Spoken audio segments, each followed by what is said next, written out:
احسن نصيحة هقدر اديها لك لو انت عندك 14 ل 18 سنة: اطلع بره الكومفورت زون بتاعك. حاول دايما تحط نفسك في مكان ان انت تتعلم حاجة جديدة في مكان انت ما كنتش فيه قبل كده. دي اكتر حاجة فادتني عشان خلتني اعرف اعمل ديفلوب الهابتس كتير تانية جدا. من سنة ونص او سنتين كنت انا بلعب فيديو جيمز، كنت انا بعمل سكرول، وكنت انا تقيل جدا على كل الحاجات دي. فكان غريبه بالنسبه لي قوي ان انا ابدا سيلف امبروفمنت، ان انا ابدا احسن من نفسي، واوقف فيديو جيمز واوقف سكرولينج وابدا اقرا كتب وابدا انزل اعمل سوشيالايز وابدا انزل الجيم وابدا اعمل يوتيوب.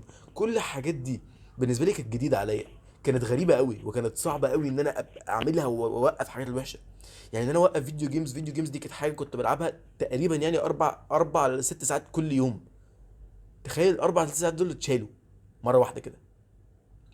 مع انه فيديو جيمز هتقول لي مش فارقه كتير، بس انا بالنسبه لي كانت حاجه كتيره، كانت 4 6 ساعات من كل يومي، من كل يوم عندي. فكان بالنسبه لي كانت حاجه صعبه قوي ان انا ازقها، ان انا اشيلها. سكرولينج كانت كمان حاجه اصعب، كانت حاجه موجوده جوه دماغي ما كنتش بفكر ان انا اشيلها اصلا، لغايه ما اكتشفت سيلف امبروفمنت، لغايه ما اكتشفت ان انا المفروض اشيلها. بعدين عرفت اشيلها بجد. ان انا بقى ابدا انزل الجيم كونسيستنت دي جه مع سيلف امبروفمنت عادي. ان انا ابدا يوتيوب ده كان مرحله صعبه جدا، كنت انا محرج قوي. كانت غريبه قوي بالنسبه لي ان انا اقدر اتكلم قدام كاميرا واكلمك عادي خالص. احتاجت ابدا بسكريبتس، وبدات تشانل انجليزي وما عجبنيش عشان ما كنتش عارف اتكلم براحتي.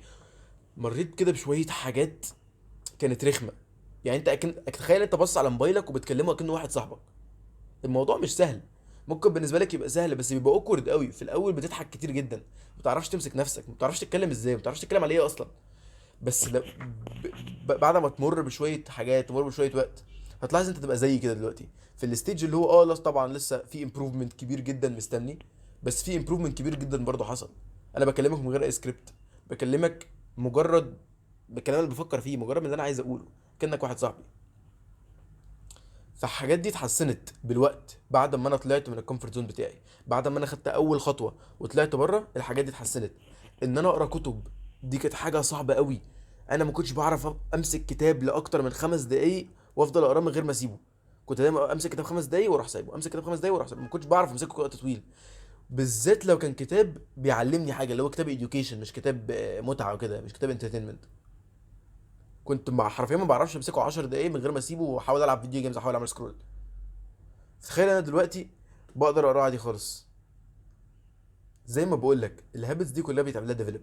وفي كتاب قريته اسمه ذا 4 اور ورك ويك. في الكتاب ده كان فيه تشالنجز، كل تشابتر كده بيديك تشالنجز عشان انت تعرف تطلع بره الكومفورت زون بتاعك، تعرف تطلع بره المكان اللي انت مطمئن فيه، المكان اللي انت تحس ان انت كده مطمن وفي امان فيه، عشان تعرف تعمل ديفلوب الهابتس جديده. فاول تشالنج كان اسمه اي جيزنج. ايه اي جيزنج ده؟ ده كله عباره عن انت حرفيا اي حد بتشوفه باصص لك بتفضل باصص له لغايه ما هو يلف وشه الاول. ليه؟ عشان انت لما تبص لحد بتوريه اللي هو لا انا عادي مش محرج ان انا ابص لاي حد، ممكن ابص لك لبقيه اليوم مش هيفرق معايا. لما تخليه هو يلف وشه الاول بتخليه اكنه هو يخسر، يعني ما بيخسرش حاجه، بس اللي هو اكنك انت عديت بالاول ستيب في التشالنج. تفضل تعمل كده اليومين ورا بعض، وبعدين تبدا تشالنج جديد، بعدين تعمل التاني يومين ورا بعض تبدا تشالنج جديد. فانا كنت بحاول اتاقلم مع التشالنجز دي. كان تشالنج 2 ان انا اخد رقم بنتين كل يوم. ده مش ما اقدرش اعمله، انا واحد مسلم فمش هعرف اعملها، فاهم؟ بس كنت بحاول اتاقلم مع التشالنجز على قد ما اقدر، اتاقلم مع التحديات اللي بتجيلي على قد ما اقدر. فعملت مشكله، عملت فكره الاي جيزنج دي، بقيت اعرف ابص في عين اي حد عادي خالص. الموضوع ما بقاش صعب خالص، بقت سهل قوي ان انا ممكن اكلم حد وافضل باصص له في عينه، مهما كان هو مين، مهما كان هي مين، اي حد عادي خالص. ده كله اتعمل له ديفلوب بعد ما انا طلعت بعد بره الكومفورت زون بتاعي، بعد ما انا قررت اخد اول خطوه بره المكان اللي انا مطمن فيه. بالذات في السوشيالايزنج كان في ستيبس كتيره جدا محتاج تاخدها. بس قبل ما اقول لك، بس انا ملاحظ ان في ناس كتير قوي بتتفرج على فيديوهاتي وبتعمل لايك وكومنت بس ما بيكونوش عاملين سبسكرايب. فاتاكد بس لو انت عاجبك الفيديو عايز تشوف فيديوهات اكتر عشان يطلعوا لك على البيج بتاعتك، اعمل سبسكرايب قبل ما تكمل الفيديو. ما علينا.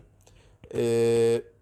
مريت بشويه خطوات قبل ما اعرف اتكلم بابليك كده عادي خالص، اعرف اتكلم على يوتيوب بامانه، من غير ما احس ان انا بضحك، ولا من غير ما احس ان انا محرج، ولا تنس، ولا اي تنشن موجوده، فاهم؟ ايه الخطوات دي؟ بدات بان انا اكلم السواق بتاعي. تخيل ان انا عندي سواق بيوديني المدرسه كل يوم، وانا ما كنتش بعرف اكلمه اصلا. فبدات اعود نفسي ان انا اكلم السواق ده. بقيت كل مره عامل ايه عامل ايه يا سواق، ايه الاخبار، كويس الحمد لله، في حاجه حصلت، وابدا اهزر معاه واتكلم عادي خالص. لما لاحظت ان التنشن راحت مع السواق وبقيت اعرف اكلمه عادي خالص من غير ما احس باي حاجه، رحت للي بعده. بدات كل مره اخرج مع اصحابي وارجع اوبر ولا اروح لهم اوبر، اكلم السواق بتاع الاوبر، احاول اضحكه، اشوف نتكلم على ايه، احاول اخليه يفكر، نتكلم على موضوع كده لذيذ. ف بدات اكلم سواقين اوبر. بعد ما لاحظت ان الموضوع ده بقى سهل بالنسبه لي، بدات اكلم ناس عادي خالص وانا ماشي، حد يعدي عليا اساله عادي خالص. بقيت لما حد ممكن امي تقول لي رن دليفري اعرف ارد عادي خالص. دليفري دي ما كنتش بعرف اكلم اي حد على الموبايل، اللي هو بتطلب من مطعم مش من طلباته كده، ترن عليه تقول له انا عايز كذا كذا كذا كذا وعايزه على شارع ما اعرفش مين بيت كذا، فاهم؟ لازم تقول له كده. ما كانش بيبقى سهل قوي بالنسبه لي في الاول، كنت بحرج جامد قوي. ده كله اتحسن بعد ما انا خدت قصه السوشياليزيشن، وان انا اطلع بره الكومفورت زون ده جد. كل ده بقى في حته تانية. انا احكي لك قصتي من بالظبط سنتين. كنت انا لسه هبدا سنه المدرسه، والمدرسه بعتت ايميل لامي، قالت لي احنا عايزين ابنك مازن يجي المدرسه عشان في نيو كومرز كتير جايين، فعايزين يعرفوا على عايزينه ده، هو وشويه طلاب تانيين، يعرفوا النيو كومرز على المدرسه. نيو كومرز دول هم الناس الجداد للمدرسه يعني، عادي يحسوهم ان هم بيتي بيتك، فاهم؟ اللي هو بس المدرسه، يحسوهم ان هم مش ناس غريبه، ناس عادي، مدرستكو مدرستنا مدرستكو، هي كل واحد، عشان يطمنوا بس. انا بقى امي قالت لي كده، انا وشي احمر وعرقت وما كنتش قادر وما كنتش طايق نفسي. لا يا ماما انا استحاله اروح، انا مش هروح لوحدي، اعمل كده ازاي؟ لا، حرفيا قلت لا ماما انا مش رايح. فضلت تحاول تقنعني لغايه اما قالت لي خلاص يا مازن روح والنبي مش هتخسر اي حاجه. قلت لها خلاص ماشي يا ماما. رحت بقى وانا متوتر قوي، متوتر جدا، ما كنتش عارف اعمل ايه، ما كنتش عارف اروح مع مين اصلا.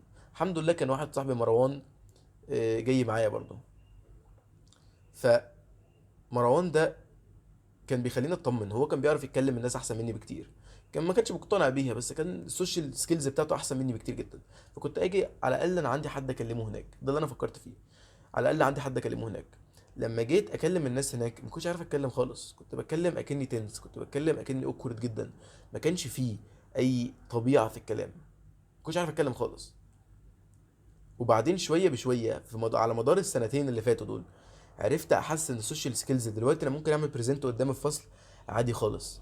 عارف البرزنتيشنز اللي بتعملها في مواد زي بروجكتس كده للمدرسه، بقيت انا بعرف احسن يعني من احسن الناس اللي في المدرسه اللي بيعرفوا يتكلموا في الحاجات دي.